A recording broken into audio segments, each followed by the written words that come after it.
반갑습니다. 저는 노프트 푸른교회를 섬기고 있는 오승수 목사입니다.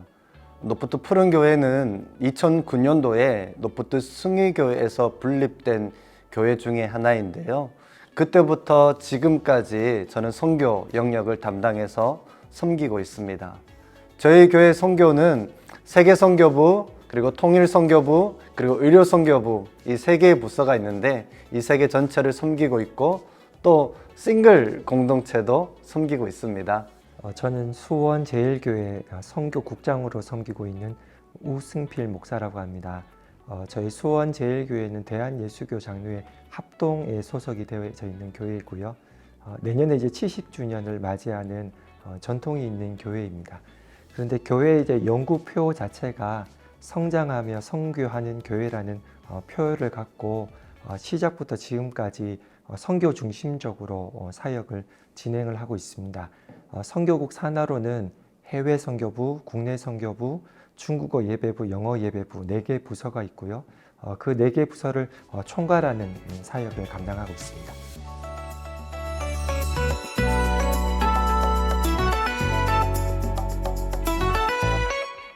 예, 저희 교회는 이제 위치가 수원에 있다 보니까 이제 SUWON이라는 그 단어 자체를 가지고 저희가 이제 주제를 가지고 지금 사역을 진행을 하고 있거든요. 그런데 SUWON에서도 W가 가장 중심에 있는데 이제 그것이 바로 저희가 세계 선교를 마무리하는 교회라는 이 주제로 그러니까 선교가 중심이 되어서 지금 교회 사역 자체도 진행을 하고 있습니다. 그 중에 이제 가장 첫 번째가 뭐냐면 그러니까 북한 사역이나 또 세계로 뻗어나가는 이 사역의 중심점을 저희가 사실은 중국으로 보았습니다. 그래서 중국 중심으로, 그러니까 실크로드를 중심으로 저희가 사역을 진행하기 위해서 저희가 주파송 선교사님도 가장 중점적으로 중국으로 파송을 했었고, 그리고 신학교를 세우거나 선교센터를 세우거나, 그리고 재정적인 이 부분에 있어서도 저희가 중국 중심으로 사역을 진행해 왔었습니다. 그런데 코로나라는 이 상황 때문에 그러니까 지금 거의 뭐 90% 이상 되는 중국에 계셨던 선교사님들이 저희 교단 산하에 있는 GMS뿐만이 아니라 그러니까 거의 대부분의 선교사님들이 지금 추방되어져 있고 뭐 국내나 아니면 다른 사역지로 지금 옮겨져 있는 상황이거든요. 그래서 지금 저희 교회에서 가장 중점적으로 사역을 하고 또 마음을 두고 있는 부분이 사역 재배치입니다. 그래서 지금은 사실은 저희 교회에서도 중국에 계셨던 선교사님들이 국내나 아니면 그 인급 주변에 있는 그 사역지로 전부 다 이동을 하셨거든요. 그리고 지금은 사실 뭐 제주도나 아니면 지금 수원이나 국내로 들어와 계시는 선교사님도 계시고, 그래서 지금까지는 이제 중국을 중심으로 했던 그 사역이 지금은 앞으로도 사실은 조금 어려울 것으로 저희는 이제 판단을 하고 있고요. 그래서 저희는 중국 중심의 이제 사역 중심에서 이제 다른 어떤 뭐 지역이나 그런 사역의 내용들을 조금 변화가 필요하다라는 그런 생각을 가지고 사역 재배치라는 부분에 있어서 가장 중점을 두고 있고요. 두 번째로는 저희가 한 2년 전에 저희가 처음으로 이제 파송을 했던 선교사님이 필리핀으로 이제 파송을 했던 GMS 여상일이라는 선교사님이시거든요. GMS에서도 그러니까 거의 이제 두 번째로 이제 교회에서도 이제 원로 목사가 있는 것처럼 그 GMS에서도 원로 선교사라는 제도가 이제 생겼는데요. 그러니까 두 번째로 이제 원로 선교사가 되실 정도로 그러니까 GMS에서 상당히 이제 영향력을 이제 끼치셨던 그런 선교사님이신데 그 선교사님께서 그러니까 저희 처음 이제 최초 이제 선교사님 파송 선교사이거든요. 그 선교사님을 비롯해서 이제는 이제 선교사님들께서 한 분, 두 분씩 이제 은퇴를 하고 계시거든요. 그래서 두 번째로 저희가 이제 중점적으로 두고 있는 이제 사역이 은퇴 선교사님들을 어떻게 좀 그러니까 선교사님들의 은퇴를 어떻게 좀 준비를 할까에 대해서 이제 준비를 하고 있습니다. 그래서 그러니까 한국 교회에서 그러니까 규모 있게 또 성경적으로 이 선교에 대해서 좀 사역하고 있는 교회들이 어디일까라고 좀 고민을 해보다가 저희 교단에서는 그래도 부산의 이제 수영로 교회, 또 서울의 충령교회, 그리고 서울의 또 온누리교회, 저희 교단은 아니지만 온누리교회, 또 저희 교회에서 지금 같이 좀 협업을 하고 있는 단체가 한철호 선교사님께서 대표로 계시는 미션 파트너스거든요. 그래서 그 선교단체들의 이제 도움을 받아서, 그러니까 선교사님들의 은퇴 이후에, 그러니까 실질적인 뭐 건강, 또 주거, 또 뭐 연금, 그러니까 이런 구체적인 부분들을 좀 준비하기 위해서 좀 실제적으로 준비를 하고 있습니다. 그다음에 마지막으로는 저희가 청년들 또 다음 세대들이 이 선교의 중심이 되었으면 좋겠는데, 이제 그들이 이제 좀 중심이 되기 위해서 가장 먼저는 좀 훈련에 좀 중심을 두고 있습니다. 그래서 지금까지 저희도 이제 단기 선교를 파송하기 전에 선교 학교, 저희 교회에서는 이제 파워 선교 학교라고 그렇게 부르고 있는데요. 그 선교 학교를 이제 했었는데, 사실은 그 선교 학교를 할 때에도 그러니까 장년부 중심이었습니다. 뭐 조금 더 들어온다면 이제 청년들이 중심이 있었는데요. 그런데 제가 이 부분에 대해서도 이제 다른 교회에서는 어떻게 할까 좀 조사를 해봤는데 좀 비슷하더라고요. 거의 다가 장년부 중심이고. 그래서 저희가 이제 미션 파트너스와 좀 협업을 해서, 제가 알기로는 아마 저희 교회가 이제 처음으로 알고 있는데요. 그러니까 아이들, 그러니까 주일학교 아이들이 선교 학교를 할 때, 그러니까 아이들만을 전용으로 하는 그런 교재를 만들었습니다. 선교 학교 교재를. 그래서 이거를 중심으로 해서 저희가 다음 세대들을 조금 더 세우고자 하는 목표로 그렇게 좀 중점을 두고 지금 사역을 하고 있습니다. 네, 그 한국 선교 통계 조사를 보면 2020년도 조사를 살펴보면요, 장기 선교사와 단기 선교사가 한 98명 정도 2021년 통계에 보면 줄어들었다라는 통계가 있습니다. 선교단체 숫자나 또 선교사 훈련생 숫자들, 전반적으로 숫자들이 줄어들고 있다라는 게 현실인 것 같습니다. 뿐만 아니라 장기 선교사의 연령대를 보니까 50대가 39%고요. 30대가 7.44%, 20대가 0.95%에 불과합니다. 그러니까 이러한 통계를 보면 지역교회 선교 담당자로서 굉장히 많은 위기감을 느낍니다. 그만큼 선교 자원을 동원하는 것에 어려움이 있기 때문이고요. 특별히 20대, 30대 청년들을 선교 자원으로 동원한다는 것이 점점점 어려워지고 있다는 것을 보게 됩니다. 그래서 교회 내부적으로 가장 주안점을 두는 것 중에 하나는 어떻게 하면 청년들이 일상 속에서 선교적인 삶을 살아가게 할 것인가 라는 부분이 중요하다고 생각합니다. 선교사를 얼마나 많이 보내는지 그 숫자도 중요할 수 있지만, 정말 소수의 선교사라도 건강한 선교사를 보내는 것이 이 시대에는 필요하다고 생각하기 때문입니다. 대외적으로는 교회가 전략적으로 선교하는 5개의 선교 현장이 있는데요. 사실 이제 보완적인 이슈들도 있거든요. 그래서 캄보디아, 라오스, 미얀마, 인도네시아, 그리고 피에스도 지역입니다. 네, 좀 보완적인 것들이 필요해서요. 처음에 2009년도에 저희 교회가 분립하고 난 이후에는 좀 더 성도들이 접근하기 쉬운 현장들을 찾았습니다. 그러다 보니 동남아부터 시작해서 이제 선교지를 찾기 시작했었고, 복음이 전해지지 않는 곳, 영적으로나 육체적으로나 복음이 전해지지 않아서 가난한 지역들을 우선적으로 우리가 선정을 해서 선교 베이스 삼기 시작했습니다. 그 선교 현장들마다 한 3유닛 혹은 4유닛 정도의 선교사 팀을 이루는 것을 우리는 목표로 하고 있습니다. 그래서 그 팀으로 그 선교 현장에서 보이지 않는 성전을 짓고 그곳에서 하나님의 나라가 임하도록 하는 일들을 우리가 중점적으로 감당하고 있습니다.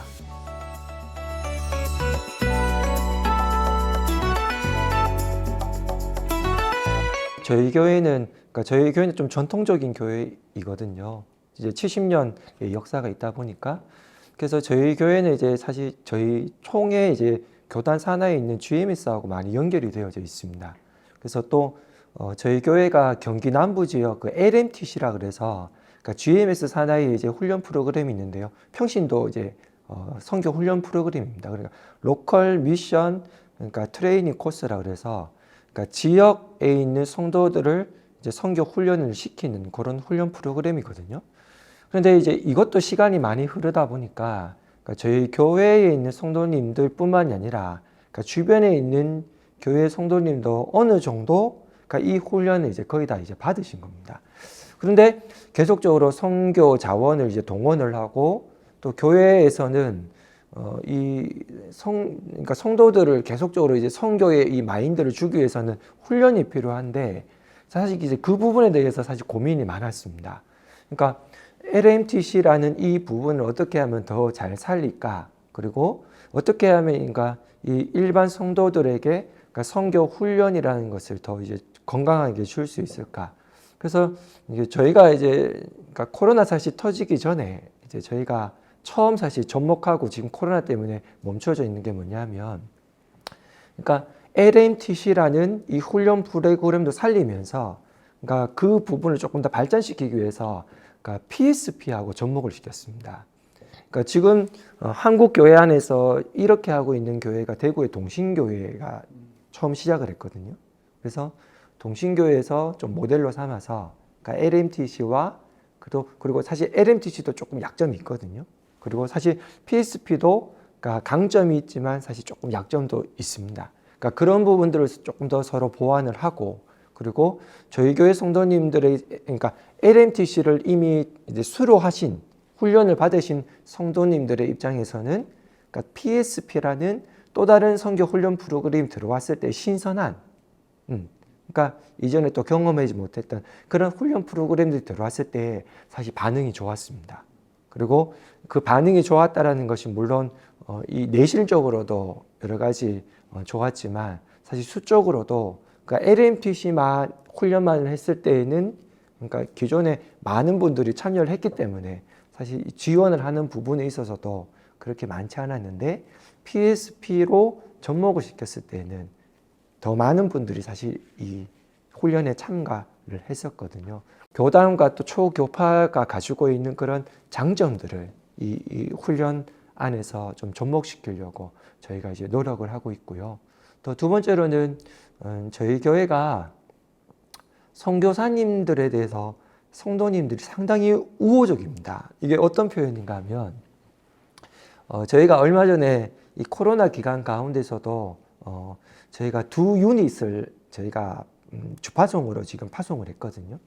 첫 번째로는 저희 시모 장로님께서 그러니까 교장 선생님으로 사역을 하셨던 이제 시모 장로님께서 이제 은퇴를 하시고 그래서 탄자니아로 그 학교 사역을 하기 위해서 이제 한 유닛을 저희가 파송을 했고 또 얼마 전에는 저희도 직접적으로 밝힐 수는 없지만 피국으로 저희가 이제 6월 달에 이제 파송식을 했고 지금 피국으로 가시는 선교사님께서는 저희 부목사님으로 사역하시다가 이번에 이제 파송을 하시는데 선교사님께서 훈련을 받으시는 그 기간 동안은 부교역자 사례를 100% 저희가 드리고 있습니다. 그리고 파송을 할 때에도 그러니까 초기 정착 비용까지도 그러니까 저희 재정적으로 사실 쉽지 않은 상황에서도 그러니까 온 교회가 그러니까 담임 목사님부터 모든 성도들이 그러니까 선교사님에 관한 부분이라면 온 교회가 그러니까 온 마음을 쏟아서 그러니까 재정적인 부분까지도 이렇게 준비를 해서 보내드리고 있습니다. 그래서 저희 수원제일교회가 다른 교회와 다르게 선교사님들에게 참 따뜻한 마음을 갖고 또 온 이 정성과 마음을 다해서 선교사님을 섬기는 것 그것이 특징이라면 특징이라고 말씀드리고 싶습니다.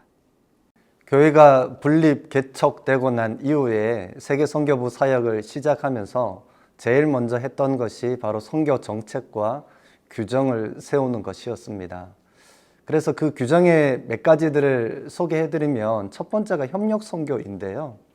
저희 교회는 철저하게 파송 선교 단체와 협력해서 사역을 합니다. 물론 교회가 단독으로 선교사를 파송하지 않는 것은 사실 기본 중에 기본이라고 할 수 있겠습니다. 저희 교회의 목회 철학 그리고 선교 철학에 맞는 세 개의 선교 단체를 저희들이 정하고 그 단체를 통해서 선교사를 파송하고 그 단체와 긴밀하게 협력하려고 합니다.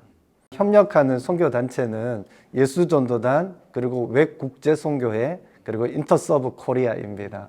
이 세 개 단체를 통해서만 저희 교회 선교사들은 훈련받고 파송받아서 사역할 수가 있습니다. 그렇게 하다 보니까 지역교회와 파송단체가 정말 긴밀하게 협력할 수 있는 것입니다. 두 번째는 만인 제사장의 원리인데요.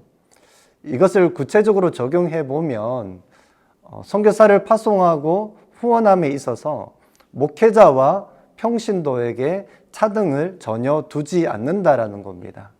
심지어 저희 교회 부목사가 파송을 받는다 하더라도 우리 일반 평신도가 파송을 받는 것과 동일하게 후원하고 지원하고 있습니다. 왜냐하면 우리는 모두가 성도로 부르심을 받았다라고 생각하고 또 각자와 은사와 또 부르심, 각자의 은사와 부르심에 따라 소명받아 사역한다고 믿기 때문에 우리는 만인 제사장의 원리를 이 선교 사역에 적용하고 있습니다. 마지막 세 번째는 균형 잡힌 재정 정책 혹은 복지 정책 혹은 선교사 케어라고 말할 수 있겠는데요. 저희 교회 파송 선교사들은 오랫동안 저희 교회에서 신앙생활했던 청년들 중에서 성도들 중에서 우리가 선발하여서 선교사를 보내고 있습니다. 그러다 보니 우리 선교사 개개인에 대해서 우리가 너무 잘 알고 있습니다. 그래서 정말 가족 같은 마음으로 정말 동력자로 섬기고 또 케어하려고 하고 있습니다.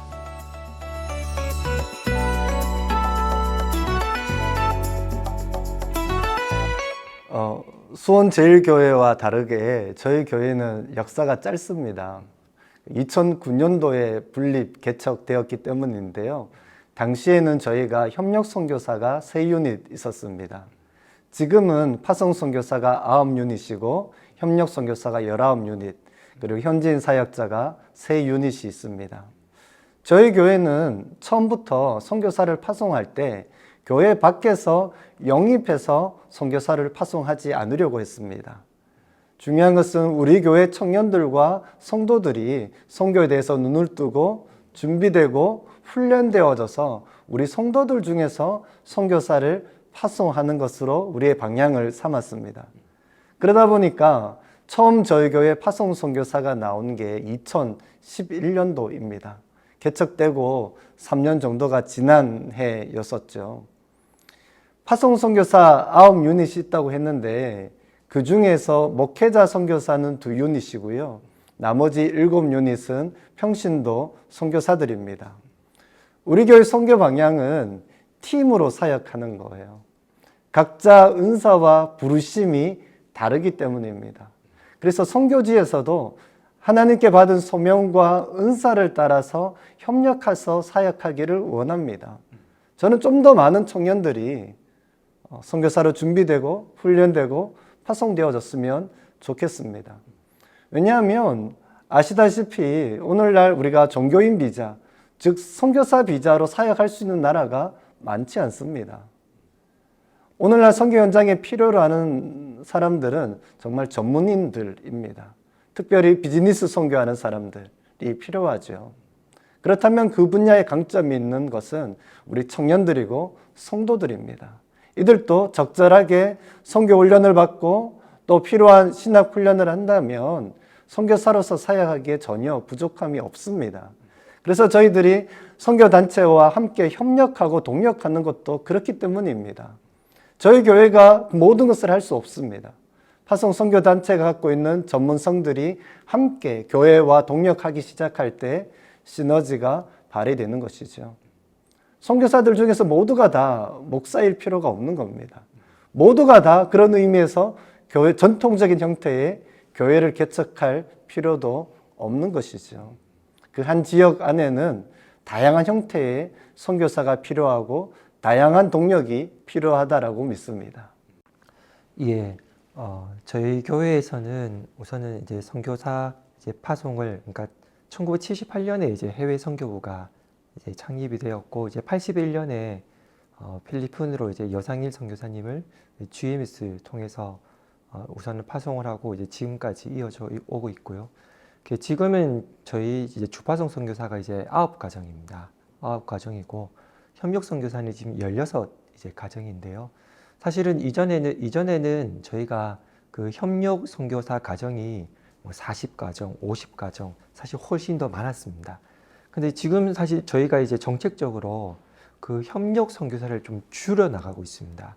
그러니까 그 이유가 뭐냐면, 그러니까 저희 담임 목사님께서도 그렇고 또 함께 하시는 우리 선교부의 장로님과 그리고 임역원들의 마음이, 그러니까 어떤 한 가정을 또 한 지역을 이렇게 후원하더라도 제대로 하자라는 이제 그 마음이 있습니다. 사실은 교회들이 그러니까 선교사를 많이 파송하는 것을 그러니까 교회의 자랑으로, 그러니까 협력 선교사의 이름이 또 뭐 온 세계 지도를 좀 이렇게 붙여놓고 거기다가 좀 죄송합니다, 점을 찍는 것처럼. 그러니까 사실 한국 교회 안에 그런 문화나 또 그런 것들을 은연히 자랑하는 그런 모습들이 그러니까 한국 교회 안에 있었던 것 같아요. 사실 저희 교회 안에도 그러니까 그런 전통적인 교회다 보니 그런 모습들이 은연중에 있었던 것 같습니다. 예.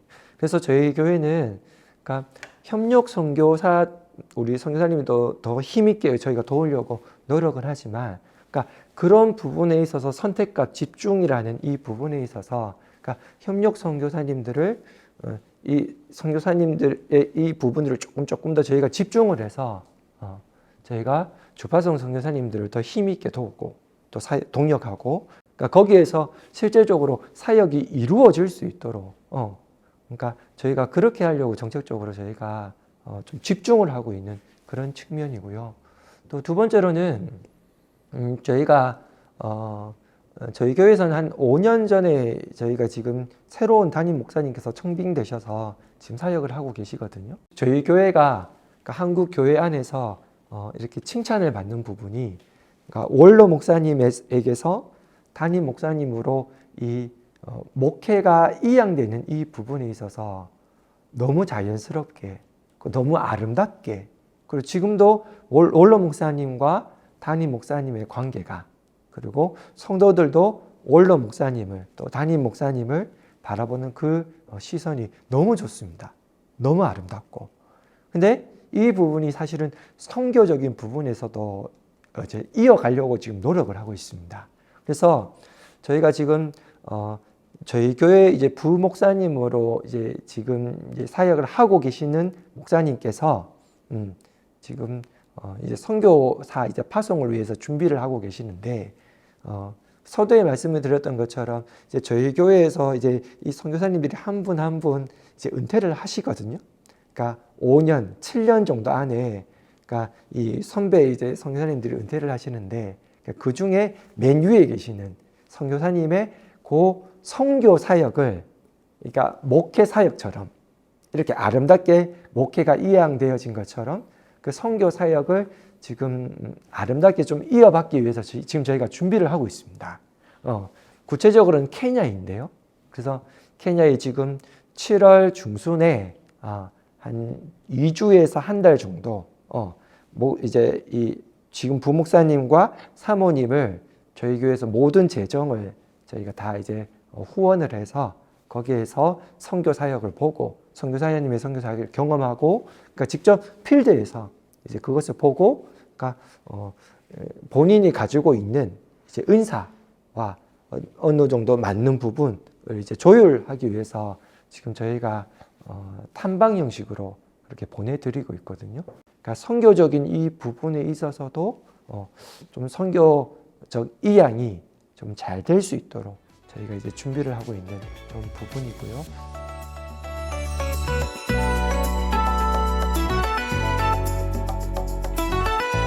원래는 저희가 1년에 15개에서 20개 정도의 선교팀을 이제 파송을 했었거든요.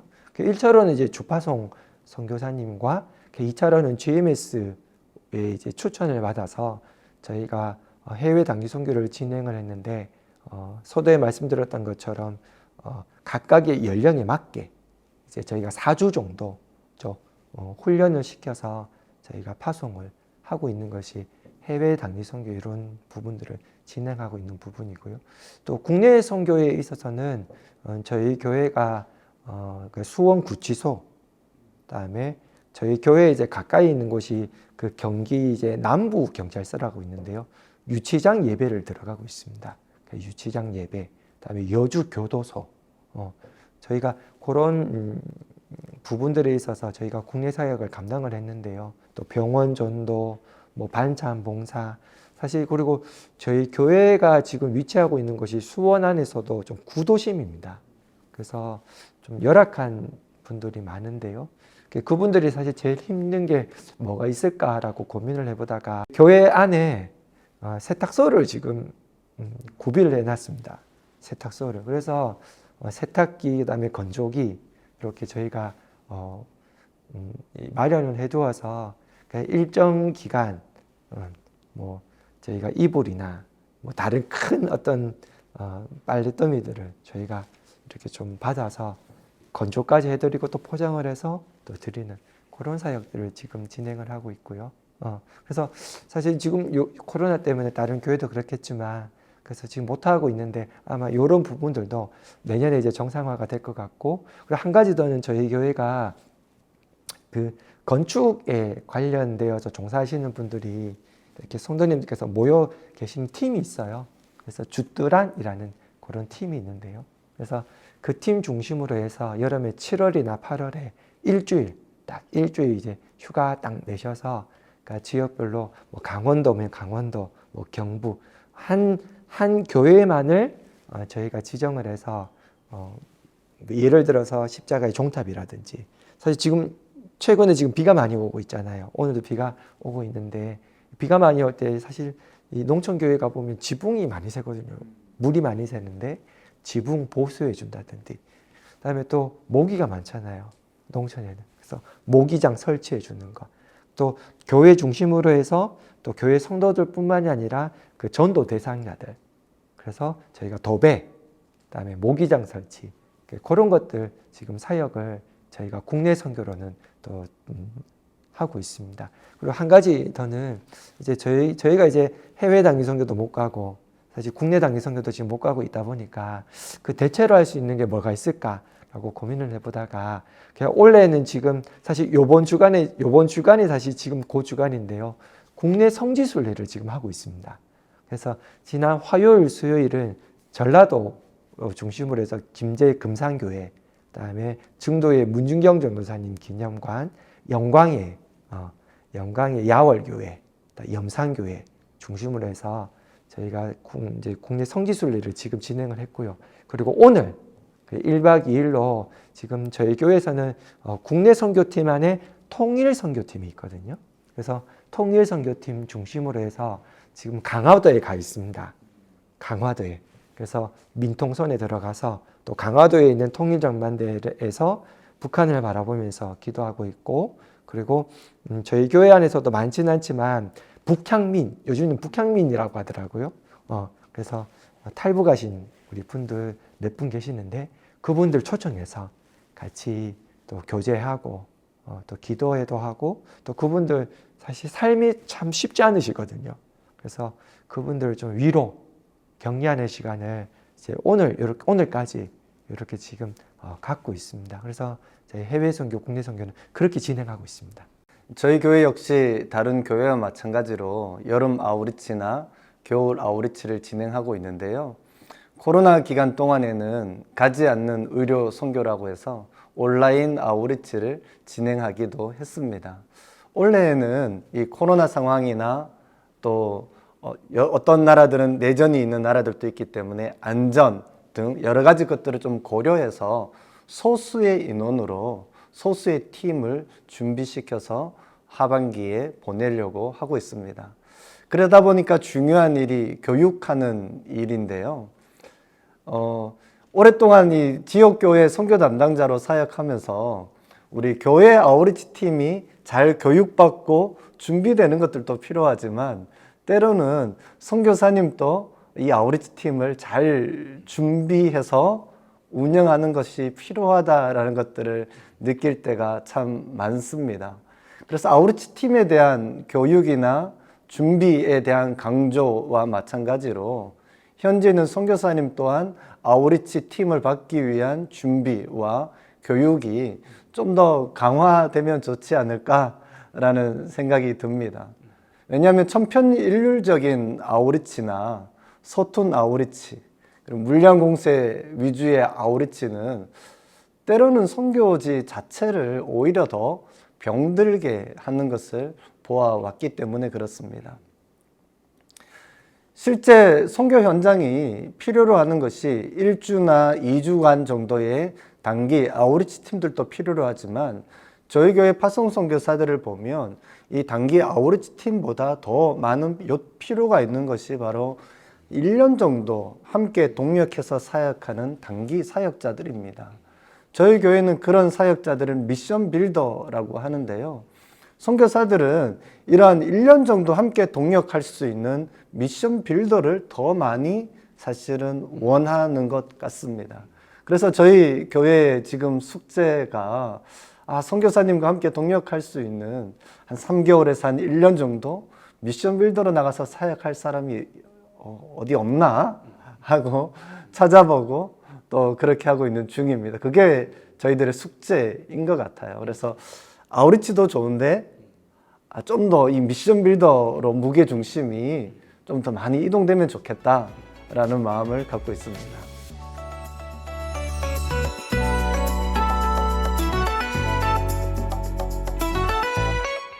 교회 선교가 좀 더 건강해지기 위해서는 성도들이 일상 속에서 선교적인 삶을 살아내는 성도들이어야 한다고 생각합니다. 그래서 가장 고민하는 지점이 바로 이 부분인데요. 저희 교회는 가는 선교사와 보내는 선교사로 이렇게 이분법적으로 구분하지 않으려고 합니다. 왜냐하면 우리 모든 성도들이 세상으로 보내심을 받았기 때문입니다. 우리는 하나님께서 가라고 하신 그 현장에서 가는 선교사로 사역을 하는 것이고 동시에 또한 보내는 선교사로서 사역을 한다라고 생각을 하고 있습니다. 그래서 저희 교회는 분립 초기부터 지금까지 대체적으로 상반기 중에는 미션 퍼스펙티브스라는 선교 훈련 과정을 진행을 했고 또 하반기에는 지금 램스 선교 학교라는 훈련 과정을 진행하고 있는데요. 좀 더 많이 선교 훈련의 초점도 미션 퍼스펙티브스에서 램스 선교 학교로 옮겨가는 것 같습니다. 하나님 백성의 선교라는 책을 주 교재로 사용하고 있는데요. 크리스토퍼 라이트라는 목사님께서 쓰신 책이죠. 그래서 저희들의 관심은 성도들이 어떻게 우리 일상 속에서 가정과 일터와 또 청년들 같은 경우는 캠퍼스에서 선교사적인 삶을 살아낼 수 있게 할까? 이 부분이 가장 큰 고민이기 때문에 이런 램스 선교 학교로 선교 훈련의 패러다임도 변화되어져 가고 있는 것을 보게 됩니다. 이렇게 선교 훈련 과정을 진행할 때에 가장 신경을 쓰는 것 중에 하나가 뭐냐 하면 선교 단체와 협력하는 겁니다. 물론 교회가 충분히 이런 선교 훈련 과정을 이끌어 갈 수 있죠. 그렇지만 미션 퍼스펙티브스 훈련을 할 때는 예수전도단과 또 램스 선교학교를 할 때는 인터서브 코리아와 또 다른 세미나를 진행할 때에도 우리 선교단체들의 자문을 구하고 함께 동역해서 훈련 프로그램들을 운영하려고 합니다. 왜냐하면 선교단체 안에 전문성이 있기 때문이라고 생각하는 거죠. 그래서 선교단체와 교회가 함께 동역해서 이 선교 훈련을 진행했을 때에 정말 많은 시너지들이 일어나는 것을 보게 됩니다. 결국은 저희 교회에서 선교 훈련을 받고 선교사로 파송받을 때에 예수전도단이나 인터서브 코리아나 외 국제 선교회를 통해서 파송되어지기 때문에 훈련 단계에서부터 우리가 함께 동역하는 선교단체와 훈련 또한 함께 해 나가는 것이죠. 예, 저희 교회에서 이제 1년 중에 제일 큰 행사가 이제 선교 대회가 있거든요. 그래서 6월, 매년 이제 6월 이제 첫째 주에 금, 토, 일, 이제 3일 동안 해서 저희가 선교 대회를 이제 진행을 하는데요. 이제 금요일부터는 이제 개회식 겸해서 금요 이제 선교 기도회로 해서 그래서 선교사님들 초청해서 말씀 듣고 간증 듣고 또 선교사님들에게 직접적으로 또 도전도 받고 이제 그런 것들을 시작으로 해서 저 금요일 이제 토요일 같은 경우에는 선교 포럼 그러니까 매년마다 주제로 삼아서 예를 들어서 이 문화 선교 또 요즘에 이제 이 직장인 선교 다음에 비즈니스 선교 요즘에 뱀이라고 그렇게 부르는 것 같더라고요. 그러니까 그런 주제들을 가지고 이제 교수님들 선교사님들 모셔서 포럼을 갖고 뭐 선교 영화 상영 그다음에 선교 찬양 대회 또 아이들 같은 경우에는 선교 그림 대회 또 선교 가족별 찬양 대회 또 청년들 같은 경우에는 청년들만이 가지고 또 청년들이 선호하는 또 강사들을 따로 초청해서 저희도 또 강의를 듣는 시간 또 그 주일 같은 경우에는 그러니까 영화부부터 그러니까 작년부까지 모든 이제 예배 때마다 메신저 그러니까 설교자가 그러니까 선교사님들로 다 배치가 되어져서 그러니까 그날은 선교에 대한 메시지로 온 교회가 가득 차는 그런 선교 대회를 저희가 진행을 하고 있습니다. 그래서 교회에서 가장 큰 행사인데요. 그러니까 이 행사를 통해서 1년에 한 번 정도 그러니까 온 성도들이 그러니까 지식적으로나 또 심적으로 그러니까 다시 한번 선교에 대한 마인드를 이제 고쳐야 하는 그런 시간들을 저희가 가지고 있고요. 두 번째로는 저희가 코로나 이 기간 동안에 어떻게 하면 그러니까 멈추어져 있는 선교에 대한 마음이나 또 열정이나 이런 부분들을 식지 않도록 할 수 있을까 해서 마음 단기 선교라는 것을 진행을 했습니다. 하트 미션이라고 해서요. 그래서 저희가 직접적으로 그 선교지에 이제 가지는 못하지만 선교사님들을 이제 잊지 않고 예를 들어서 줌으로 화상회의로 선교지에 있는 선교사님들의 상황을 듣고 한 자리에 모여서 또 선교지에 있는 또 이전에 보았던 반가운 얼굴들도 있거든요. 선교지에 있는 또 그 얼굴들도 보고 또 저희가 준비한 것들 함께 보이면서 또 기도하고 그리고 그것으로 끝나는 것이 아니라 저희가 물질도 모으고 마음도 모으고 그래서 선교지에 필요한 그런 직접적인 것들도 좀 채울 수 있는 그런 마음 단기 선교를 진행을 했습니다. 특별히 이번에는 저희가 선교 콘서트라는 걸 했는데요. 선교 콘서트가 뭐냐 하면 그러니까 청소년들이나 또 청년들이 조금 더 관심을 가질 수 있는 게 뭘까? 그러니까 선교를 주제로 하는 찬양을 저희가 CCM 그러니까 사역자들을 저희가 청소년들이나 청년들이 선호하는 사역자들을 저희가 섭외를 해서 이 선교 찬양 콘서트를 먼저 했었습니다. 호응이 좋더라고요. 청년들이 모이는 것도 좋고 그래서 코로나 기간 동안에 좀 그러니까 특별한 그런 기간 동안 했던 또 특별한 사역이지만 그러니까 그런 마음 단기 선교라는 걸 통해서 이 평신도들이 그 마음을 식지 않도록 저희가 좀 준비를 해서 저희가 진행을 했고요. 성도님들의 이 선교 훈련은 서두에 말씀드렸던 LMTC 사실 그 한계 때문에 저희가 PSP를 접목을 시켜서 저희가 진행을 하려고 지금 준비를 하고 있고 또 새롭게 저희가 준비를 했던 부분이 뭐냐면 통일 선교학교를 저희가 진행을 했었습니다. 이제는 통일을 준비를 해야 될 것 같아요. 저희 총회 이제 4단에 저희는 총신대 저희는 산하인데요. 작년에 처음으로 원래는 이제 숭실대학교하고 북한대학원만 있었던 그러니까 북한에 대한 이런 학문적인 이 부분들이 총신대학교의 작년에 평화통일개발대학원이라는 이름으로 신설이 되어졌습니다. 이제 그곳에 교수님으로 계시는 분이 지금 여기 생명나래교회를 담임하시는 하광민 이제 교수님, 평화통일개발대학원을 중심으로 해서 저희가 통일 선교학교를 저희가 이제 따로 이제 신설을 해서 그 분야에 대한 우리 전문가들을 모셔서 그러니까 이 성도님들께서 통일을 이제는 좀 준비할 수 있도록 하는 부분이 있어서 저희가 또 새롭게 사실 코로나 이전에 시작을 했다가 또 멈추었다가 또 새롭게 저희가 또 새롭게 해야 될 것 같습니다. 사실 이 부분을 저희가 할 수 있었던 이유가 뭐냐면 그러니까 저희 그 성교국 산하에 중국어 예배부가 있는데 그 중국어 예배부 목사님께서 또 사모님께서 그러니까 사모님은 지금 숭실대 교수님이시거든요. 그리고 목사님은 중국 국적을 가지고 있는 우리가 흔히 이야기하는 그 조선족이신데요. 그러니까 조선족이다 보니 그러니까 북한을 들어갈 수가 있습니다. 그래서 저희가 이 통일 학교를 하고 나서 저희가 중국 단둥으로 저희가 단기 선교를 갔었고 그리고 그 목사님과 그다음에 그 사모님을 평양으로 파송을 했거든요. 예, 그래서 평양에 가서 실제적으로 그 현실들을 보고 다시 돌아오기도 하고 그리고 저희가 그 중국어 예배부의 맨 조선족이었던 한 자매를 그 평양 과기대로 파송을 했습니다. 그 이제 교수진은 아니고 거기 행정 직원으로 파송을 해서 저희가 사역을 같이 동력을 했었는데요. 그래서 점점 이제는 코로나 기간이 끝이 나면 이런 사역들도 조금 더 저희가 평신도 분들을 좀 준비를 시켜서 저희가 사역을 진행을 할 계획이 있습니다.